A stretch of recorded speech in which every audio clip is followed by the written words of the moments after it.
Alors, passons maintenant aux exercices respiratoires en tant que tels.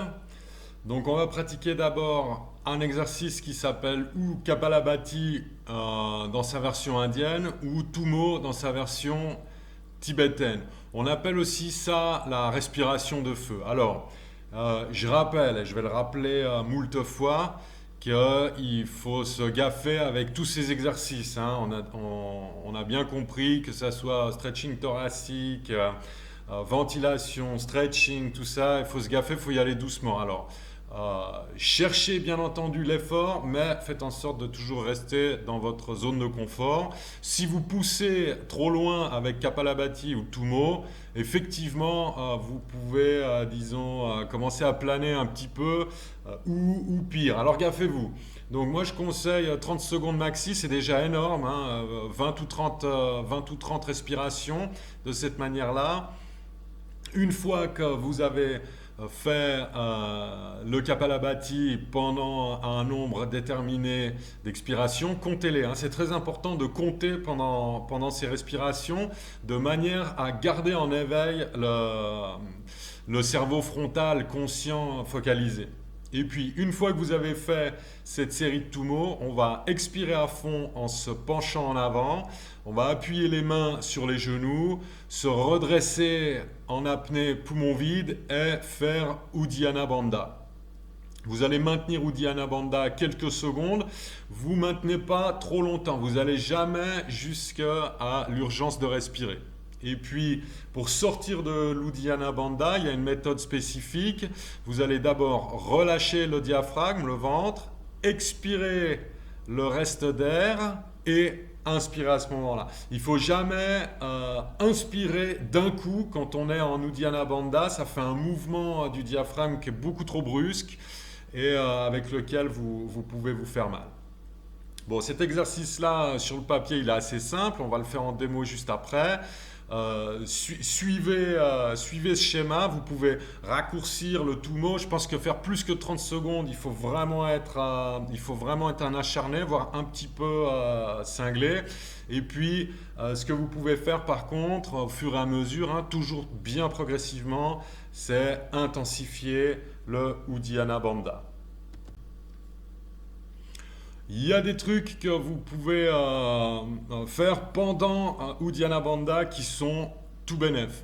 Vous pouvez faire des rotations du buste. Quand on a le diaphragme relevé aussi haut, on a un accès à la sphère interne, les lombaires, les organes digestifs. Il y a, bon, vous allez le voir en le pratiquant, mais il y a une accessibilité à l'internalité physique qui est beaucoup plus grande. Donc c'est intéressant de faire quelques exercices supplémentaires pendant Uddiyana Bandha. Par exemple, la rotation du buste, ou alors vous pouvez amener les doigts sous les côtes et puis tirer gentiment les côtes flottantes et flexibles, le cartilage vers l'extérieur, hein. Attention, hein. Faites toujours bien gaffe. Vous pouvez masser les organes internes ou alors vous pouvez commencer à vous entraîner à mettre en mouvement vos naolis en mettant le poids du tronc alternativement sur la main gauche et sur la main droite. Alors, bien entendu, cet exercice-là, on le fait assis dans la même posture qu'on a fait avant. Maintenant, je parle un tout petit peu de carpe inversée. Bon, il faut se méfier avec tout ce qui est carpe normale ou carpe inversée. Avant Uddiyana Bandha, il faut se gaffer avec la carpe. Pourquoi? Parce que c'est quand même un exercice un petit peu extrême. La carpe simple peut éventuellement mener à une syncope. C'est pour ça qu'on pratique assis et si possible pas sur le carrelage. Ok, et qu'on y va doucement. Et puis la carpe inversée, ben, c'est juste l'inverse de la carpe, c'est-à-dire si la carpe c'est vraiment pousser de l'air à l'intérieur, la carpe inversée c'est véritablement vidanger le maximum possible. Vous allez voir dans la vidéo qui suit comment ça fonctionne. Donc avant Uddiyana Bandha, on peut faire un peu de carpe inversée lors de l'expiration finale de manière à vidanger encore plus les poumons et à faire un Uddiyana Bandha qui soit euh, encore plus, disons, puissant. Ok.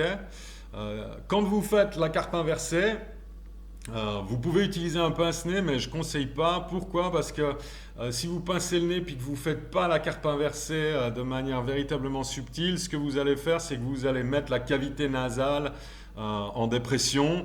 Et à ce moment-là, ce n'est pas, disons, un exercice top pour vos oreilles. Voilà. Alors, attention à tous ces exercices, hein, je ne le répéterai jamais assez. Attention avec la carpe, attention avec la carpe inversée, attention avec Uddiyana Bandha. Rappelez-vous bien comment on sort de l'exercice et puis augmenter, disons, vos capacités ou alors vos performances, si vous voulez le voir comme ça. Bien que l'entraînement ne soit pas une performance, allez-y doucement, progressivement, vous avez le temps. Voilà, alors, les exercices respiratoires en tant que tels, donc vous avez vu juste maintenant la théorie. Je vais vous montrer ce que ça donne. Donc, Tumo, Kapalabhati. Alors attention, c'est apparenté bien entendu à de l'hyperventilation. Ce que vous allez faire, vous allez garder le ventre bien relax.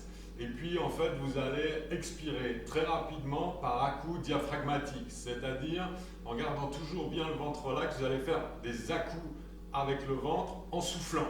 Ok, ça donne ça. Une fois que vous avez fini donc les à-coups respiratoires du Tumo, du Kapalabhati, vous allez expirer, expirer, expirer, expirer, expirer tout l'air en vous appuyant sur les genoux. Et puis vous allez remonter en rappelant le diaphragme vers le haut. Ok, donc ça c'est le premier exercice, je vous montre.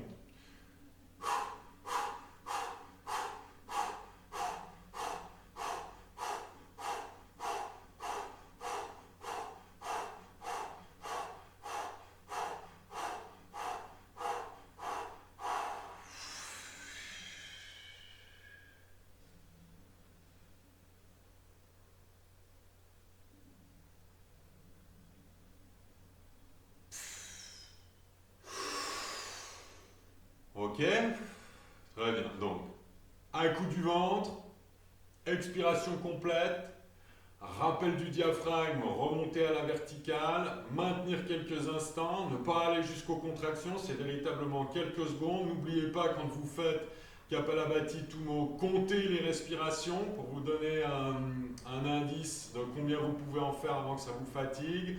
Expiration complète, rappel du diaphragme. Quand on a besoin de respirer à nouveau, hein, avant l'urgence de respirer, la méthode c'est vous relâchez le ventre, vous expirez le reste de l'air que vous avez dans les poumons et vous inspirez à nouveau et vous prenez un break. Okay, vous enchaînez pas les séries comme ça, vous prenez un break, vous récupérez vos esprits. Ça peut faire tourner un petit peu la tête, surtout si vous poussez la quantité. Maintenant, je vais refaire l'exercice. Je vais vous montrer qu'est-ce que vous pouvez faire pendant Uddiyana Bandha. Donc je recommence.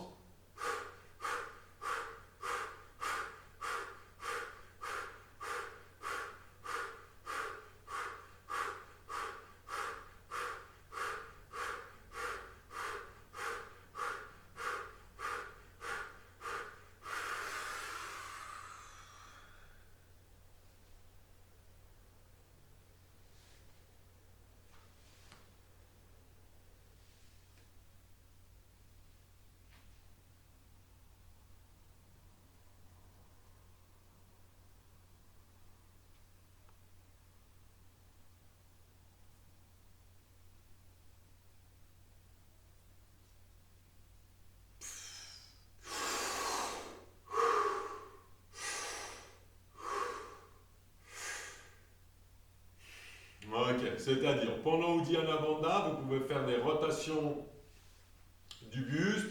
Vous pouvez même éventuellement vous amuser à faire des rotations autour du bassin, attraper les côtes mobiles sur le cartilage, tirer un petit peu vers l'extérieur, attention, ou alors venir masser les organes internes. Hein. Si tout d'un coup vous sentez que le foie ça fait mal, c'est bon, c'est le moment de faire une diète. Ok? Voilà. Maintenant, je vais vous parler un tout petit peu de la carpe inversée. Hein. On en a discuté un tout petit peu sur le groupe Facebook avec May. il faut se gaffer tout le temps avec la carpe et la carpe inversée. Mais je vais vous montrer ce que ça donne. Donc, je vais faire un tout petit peu moins de tumo ce coup-là. Voilà, rappelez-vous aussi que pendant le tumo, à peine vous sentez que votre tête commence à tourner un tout petit peu, vous vous arrêtez, vous expirez, vous faites Uddiyana Bandha. C'est parti.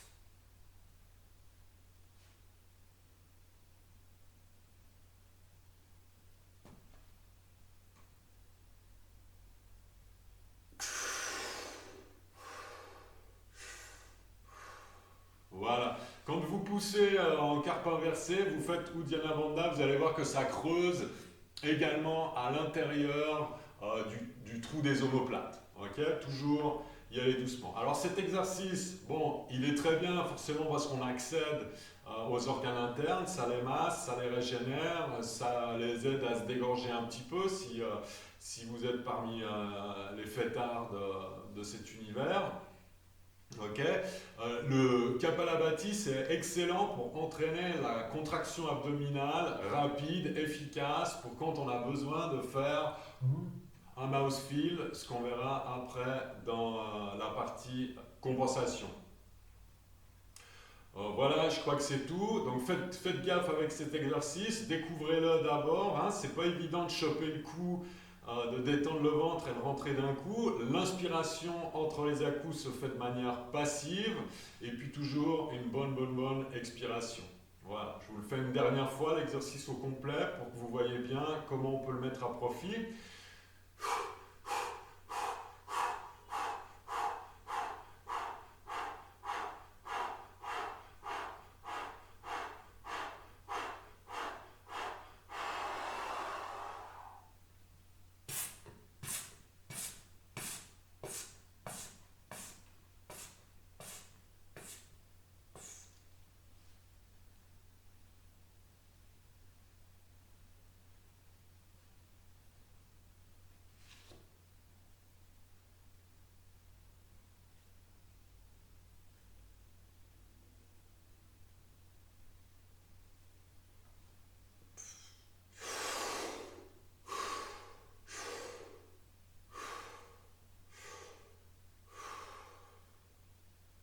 Voilà. La carpe inversée, une fois que vous avez bloqué votre souffle, la bouche fermée, vous venez faire une dépression avec la bouche, hein, comme si vous vouliez boire de l'eau comme ça, aspirer de l'eau, comme si vous vouliez aspirer quelque chose, mais sans ouvrir la bouche. Donc forcément, ça va aspirer l'air des poumons. Faites-le une fois, faites-le deux fois, bien entendu. Personnellement, je ne me rends plus compte combien de fois un débutant peut le faire. Donc, allez-y vraiment mollo. Commencez tout en bas et restez tout le temps dans une zone de confort. Quand vous aurez l'envie d'augmenter, augmentez tout le temps très progressivement. Voilà.